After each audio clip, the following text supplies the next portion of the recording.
raining out of the sky. Choo, choo, choo, choo, choo. It was raining UFOs. Just fine. The pad pressurization of the launcher, those fans operated just fine. We did some work on those. The tail surface mast unit on the liquid hydrogen side, the area that we looked at, the last attempt where we had a leak, operated just fine. And is there another one?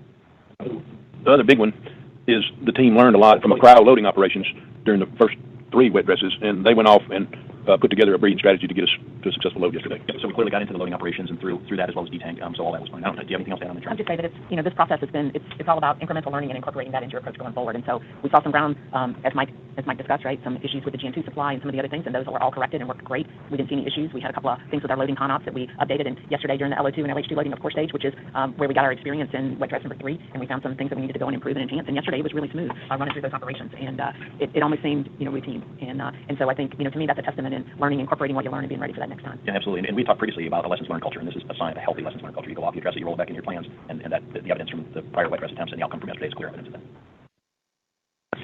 Up next, we'll have Josh Denner with Space.com. Hi, thank you. I think this is probably for Charlie.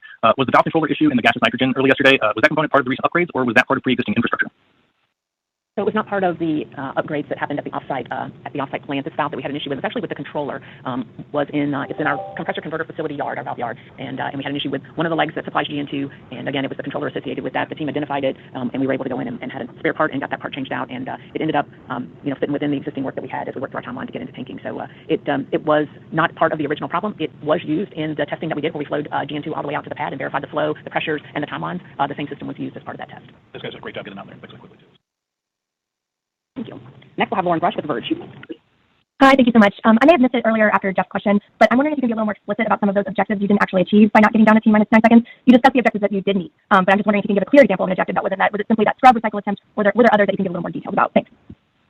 So let's see, that primary objective, again, there's 2 primary objectives. The first one is to demonstrate cryogenic loading operations, including our ground software operation of the vehicle and the ground system through all phases of cryogenic loading. And I'm kind of just reading that verbatim because that's the objective. That includes loading, recycle, scrub, and drain, and safing operations. And so when you talk about an objective that we didn't meet, there was no whole objective that we didn't meet.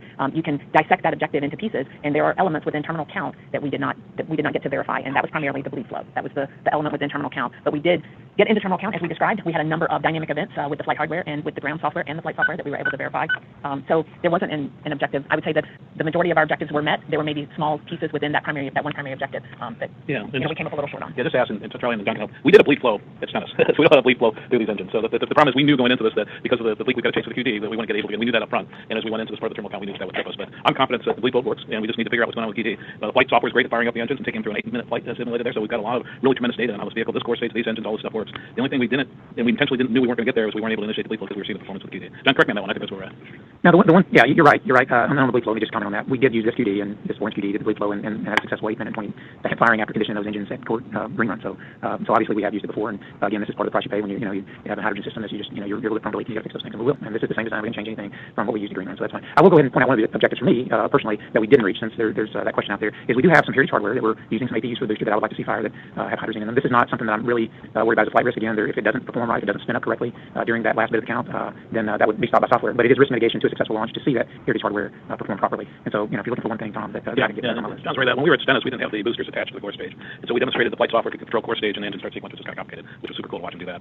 We didn't have the boosters. These boosters have actually flown before. These what we call HPUs. They're little auxiliary power units that we fire up when we turn them on, and we didn't get burned up down the count to turn them on. So we've seen these actual units turn on before, but it was a while ago back. We said I've actually seen them turn on. So we would get that. Now, if we go into the next opportunity and any flow, if we go to turn on the HPUs and they don't come up, then we would not cut. So I think that is absolutely one of the things we didn't see. If it comes pretty late in the count, we don't do it early because we don't like to use up a lot of hydrogen, and therefore we turn them on pretty late. And I think that's something we'll look at and see how comfortable we are with that. Yeah, and really, as from that, Tom, doing the pad ops for the hydrogen was actually the bigger test, and we did all that, of course, in preparation to get to wet dress. So a lot of the objectives getting to launch were met. It's just to answer the question strictly. We put 4 gallons of hydrogen in each of the 2 HPUs, the little units that they use the hydrogen to fire up and then create the hydraulic power for the boosters, for vector control. And we saw that a lot during the shuttle program. We're pretty comfortable with these guys are pretty reliable. These have actually flown before, but we did a bit far enough to see that one opportunity. It's not something you would necessarily rehearse because we've done it a lot before. So that's why I really think the rehearsal was successful. But we did see a leak that we're going to have to go off and take a look at. So.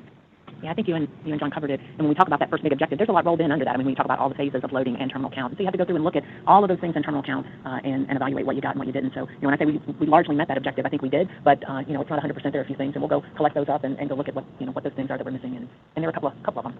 And one of them was the other one that we didn't demonstrate yesterday was the 3-minute launch ready hold. Thanks, Charlie. Up next, we'll have Jim Hillhouse with America Space. Hi, everybody. Thanks also for doing this. I have another three-part question, so sorry. But if you decide to do another wet dress rehearsal to get to T-9 seconds, does yesterday's test build your confidence of how smoothly another test would go? And would that make you feel more comfortable to do such a test, to go from cryo loading to T-9 seconds? And would another test keep you still within the limits of the cryo loads for the vehicle? Thank you.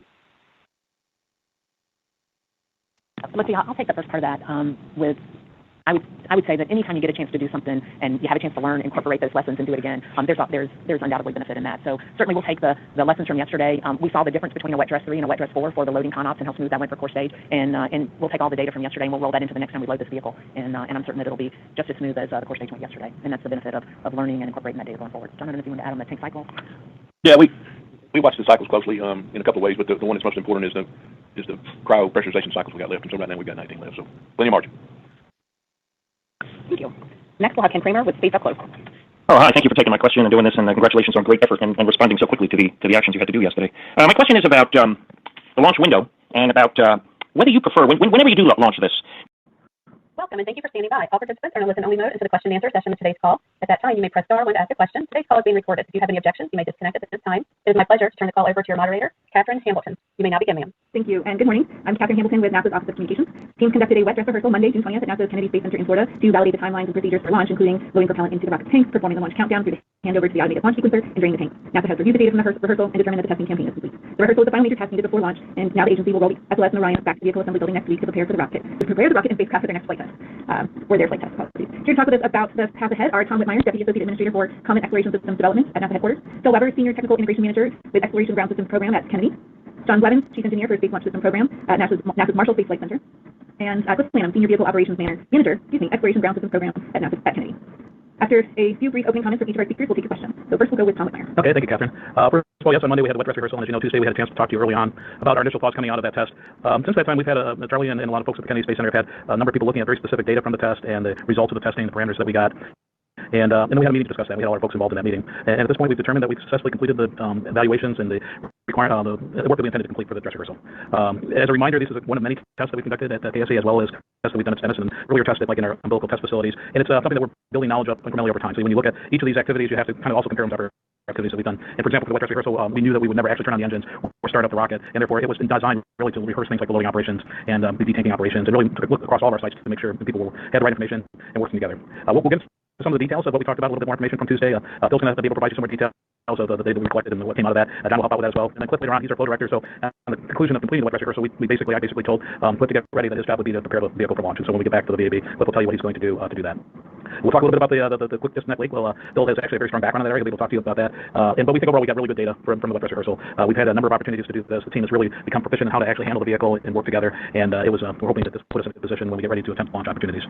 So we're doing one more test at the pad. They're going to talk to you about the test that's taking place later today to pick up one of the items we weren't able to do during the actual rehearsal. And then the vehicle will go back into the VAB. And as I said, we'll have Cliff begin the process of preparing the vehicle for launch. With that, I'm going to turn it over to Phil Weber.